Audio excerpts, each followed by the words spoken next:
ভারতের দালাল মুক্ত বাংলাদেশ চাই, সন্ত্রাস মুক্ত বাংলাদেশ চাই, চাঁদাবাজ মুক্ত বাংলাদেশ চাই। হাসিনা পালানোর আগে গত 16 বছরে সে পরিকল্পিতভাবে এই দেশকে পঙ্গু করে দিয়েছে।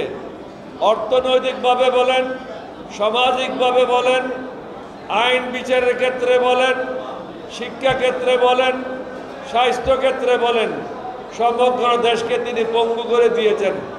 তিনি জানেন তার অনুপস্থিতিতে যেন কেউ এই দেশকে নিয়ে আর উঠতে না পারে, কারণ তিনি চেয়েছিলেন এই দেশকে পঙ্গু করে ভারতের কাছে হস্তান্তর করা। বিডিআর হত্যাকাণ্ডের জন্য এই হাসিনা সরাসরি জড়িত এবং ভারতের সৈন্যরা এই হত্যাকাণ্ডে অংশগ্রহণ করেছিল। বিএসএফ এর বলতে পারেন, সেনাবাহিনীর বলতে পারেন, কমান্ডোর বলতে পারেন, তারা জড়িত।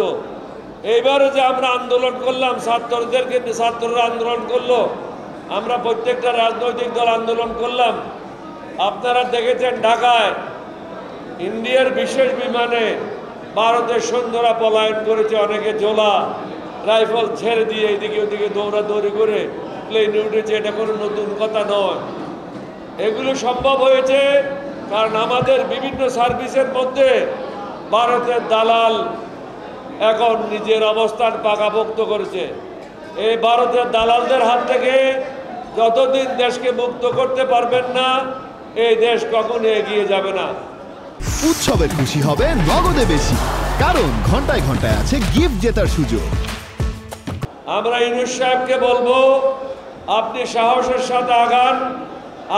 আমাদের পক্ষ থেকে আমরা পূর্ণ সহযোগিতা করব, সাহায্য করব।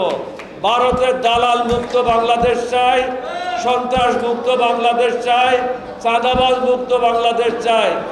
এখন আপনি বিচারের জন্য যান, সবাই মিলে। এখন অনেক জজের দালাল হয়ে গেছে বিভিন্ন কোর্ট বিল্ডিংয়ের লোকেরা। কোনো জজ নাই যে পয়সা ছাড়া কোনো রায় দিচ্ছে। জেলা কোর্টগুলি পৌঁছে গেছে, এগুলি কোনো অস্তিত্ব নাই। এর থেকে ভালো গ্রাম দেশে আদালত করে ওখানে বিচার করা। এখন কোনো কোর্টে গেলে বিচার পাবেন না, কোনো থানাতে গেলে তাদের কোনো সুরাহা পাবেন না। থানার লোকেরা নিষ্ক্রিয়, কারণ এদের মধ্যে অনেক ওসি, বেশিরভাগ ওসি তারা হাসিনার সেবক হিসেবে কাজ করেছিল, হাসিনার স্থাপক হিসেবে কাজ করেছিল। সুতরাং তাদের হাসিনার স্থাপকদের কাছ থেকে ভালো কিছু আশা করা যায় না।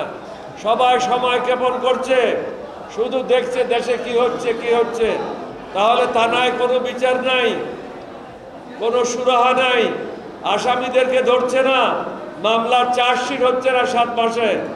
আজকে যারা গণহত্যাকারী, কোনো গণহত্যাকারীর এখনো ফাঁসির আদেশ হয় নাই, বিচারের সম্মুখীন হয় নাই। ডিস্ট্রিক্ট জাজগুলি, জজখানা যেখানে মানুষের বিচার পাওয়ার কথা, মামলাগুলি লটকে আছে 8 মাস পর্যন্ত। হাসিনার আমলে আমাদের রাজনীতিবিদদের বিরুদ্ধে যে সমস্ত মিথ্যা মামলা হয়েছে, প্রায় 16-17 হাজার মিথ্যা মামলা, এই মামলাগুলি 9 মাসেও প্রত্যাহার হয় নাই। তাহলে আমরা কোন জঙ্গলে বসবাস করছি? স্বাস্থ্য সেবা নাই বললেই চলে ভঙ্গুর, শিক্ষা ব্যবস্থা নাই।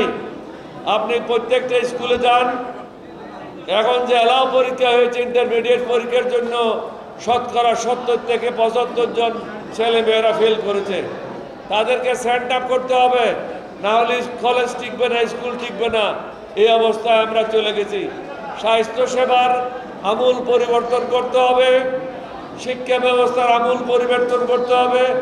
তাহলে আমাদের নতুন ছেলে মেয়েরা যারা পাশ করে বেরোচ্ছে, তাদের চাকরির সংস্থান হবে, না হলে সংস্থান হবে না।